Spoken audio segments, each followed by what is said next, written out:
Designing or redesigning your business model can take a lot of time and effort.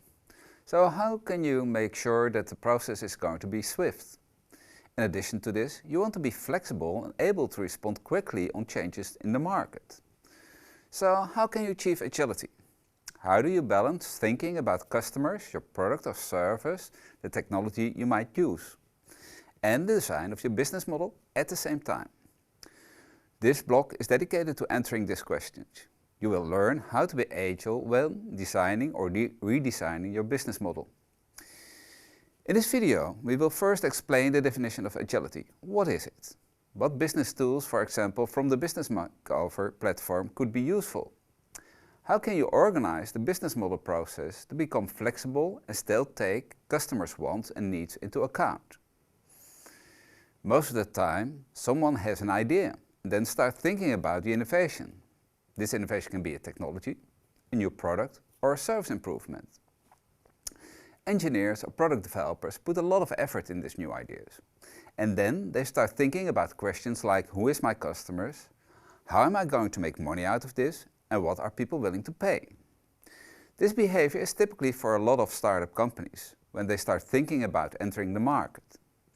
Most of the time the problem is then that there is no demand, or the product is too expensive, or it might even already exist. The alternative is that people start thinking about their business model first, as we have seen by a major insurance company in the Netherlands, and then discover that the technologies needed are hard to develop or are not available at all. In the end, the service developed by the insurance company did not match with the initial business model. The third alternative we have seen is that a team works on technology, serves, or product change, while another team works on the business model. Also in this case, the end results are not always in sync. Moreover, all these three scenarios have a problem that customers are not engaged in the whole process. So therefore, we prefer to follow a more agile approach, in which iterations are made quickly, taking customer preference into account as well as the development of product, service, technology at the same time as the business model is being discussed. So, a number of tools as offered on the Business Makeover platform enable an agile approach and also engage the customers. For instance, personas. These personas need to be explicitly related to the three domains: product service, technology, and how the technology or product service fits the persona's life. But also other tools like talking heads or customer segmentation can be used to support certain user-related questions. Focus groups are also helpful to iterate fast. Stress testing, as discussed in this course, is another alternative that helps you to see the problems with your business model and with, for instance, market uncertainty and customer acceptance. Knowing what the problems are and what the possible responses are make your company more agile. Be aware that tools can always fit into agile ways of working as long as you keep the cycle short. Next to the tools mentioned, there are more research methods that can be used quickly and in an interactive way. These slightly more advanced methods are still easy to use. They help you to get insight in what customers want quickly. For instance, using methods like conjoint analysis or vignette studies that generate results in a couple of weeks. These two methods are based on the same principle. You offer a short scenario about your service or product. The use scenarios are systematically based on core characteristics of your products, and sometimes including price. And then you ask people if they are willing to use your product or service. Next, based on statistical analysis, you can discover which of the characteristics trigger use. See the slides for an example. In the same way, you can use Q-sort. Q-sort lets you sort all kinds of alternatives on a normal distribution. Multi-criteria decision making is an alternative method that you can use to compare two alternatives. With this easy and fast to execute research method, you get deeper insight on user preferences in a shorter time, and you avoid large-scale, costly market research that takes much of time.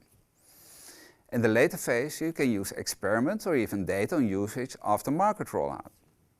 Regretfully, we cannot elaborate on all these methods in detail. This is not a course on research method. but using these quick research approaches help you in many cases to focus on what people really want in an unobtrusive way, at low cost and with not a lot of effort. So you can combine research on user in all phases and use this as direct input to develop your product or technology. But always try to use short iterative cycles. Achieving agility in your business makeover process is one issue. However, an important way is the way you organize your business model innovation team. We therefore want to familiarize you with the Agile software development approach. In the Agile software approach, people work together based on a quite generic plan and try to develop a minimal viable product in rapid design cycles. This minimal viable product is then often tested as a beta version on the market. This way of thinking can also be applied on business model design. For instance, think about Spotify. The Spotify model is more complex and mainly used in larger SMEs. So we will only focus on one part of the Spotify model, called a squad. A squad acts as a mini startup. The squad is responsible for the product, service or innovation at hand. The squad is also responsible for testing if it works for customers and for the business and revenue model. The squad is in direct contact with customers. The squad doesn't have a leader, but has a product owner who sets priorities with regard to the product or service. The product owner also takes care of how work in the team is divided. Each squad also has a coach to improve their way of working. For instance, in one of the cases we studied, we saw that a team consisted of a product leader, a web developer, a designer and a salesperson. Every squad is responsible for their own product group. Farfetch, a very successful Portuguese gazelle, a startup is now valued to be worth more than $1 billion. They followed the same Agile approach. There are more examples like this, for instance, Drugwerk deal in the Netherlands, or the highly successful Lithuanian second-hand clothing marketplace Vinted. So, what did we learn today? Agility is important. Business model innovation needs to connect product, service or technology innovation directly with changes to the customer and to customer testing, and at the same time thinking about the business model. Rapid design cycles will lead to flexibility and shorter time to market. Always involve the customer in all cycling. Working with squads or mini startups can help you develop your ideas. Business Makeover offers you tools to help you. But most importantly, it's all about your mindset of continuous combining customer insights with your innovative activities and business model thinking. So, we challenge you to think about how your company can become more agile. Enjoy.